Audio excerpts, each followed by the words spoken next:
Hi hello ಸ್ನೇಹಿತರೆ, ನಮಸ್ಕಾರ. ನಾನು ನಿಮ್ಮ ಪ್ರೀತಿಯ ಲೈಫ್ ಕೋಚ್ ದಿವ್ಯಾ. ಕತೆ ಯಾರಿಗೆಲ್ಲ ಇಷ್ಟ ಇಲ್ಲ ಹೇಳಿ? ಕತೆ ಅಂದ ಕೂಡಲೇ ನೆನಪಾಗೋದೇನು?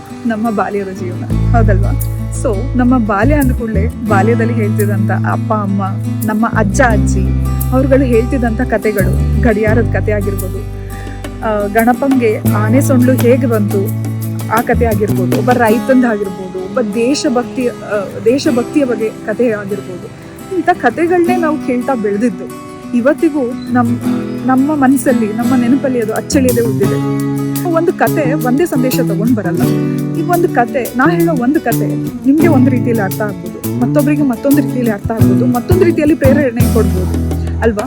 ಸೊ ಇಂಥದೇ ಒಂದು ಕತೆಯ ಒಂದು ಜರ್ನಿಗೆ ನಾನು ನಿಮ್ಮನ್ನ ಕೊಂಡೋಗ್ಬೇಕಂತ ಅನ್ಕೊಂಡಿದ್ದೀನಿ. ಇಂದಿನಿಂದ 100 ದಿನದ 100 ಕತೆಗಳ ಒಂದು ಸರಣಿಗೆ ನಾನು ನಿಮ್ಮನ್ನೆಲ್ಲ ಕರ್ಕೊಂಡು ಹೋಗ್ತೇನೆ. ಈ ಪಯಣದಲ್ಲಿ ನೀವು, ನಿಮ್ಮ ತಂದೆ ತಾಯಿ, ನೀವು ಸಕುಟುಂಬದೊಂದಿಗೆ ನನ್ನ ಕತೆಗಳನ್ನ ಕೇಳ್ತಾ ನಿಮ್ಮ ಸ್ನೇಹಿತರೊಂದಿಗೆ ಶೇರ್ ಮಾಡಿ, ನನ್ನ ಚಾನಲ್ನ ಸಬ್ಸ್ಕ್ರೈಬ್ ಮಾಡಿ, ಫಾಲೋ ಮಾಡೋದನ್ನು ಮರಿಬೇಡಿ. ಧನ್ಯವಾದಗಳು. ಪ್ರೀತಿಯಿಂದ ದಿವ್ಯಾ, ಲೈಫ್ ಕೋಚ್.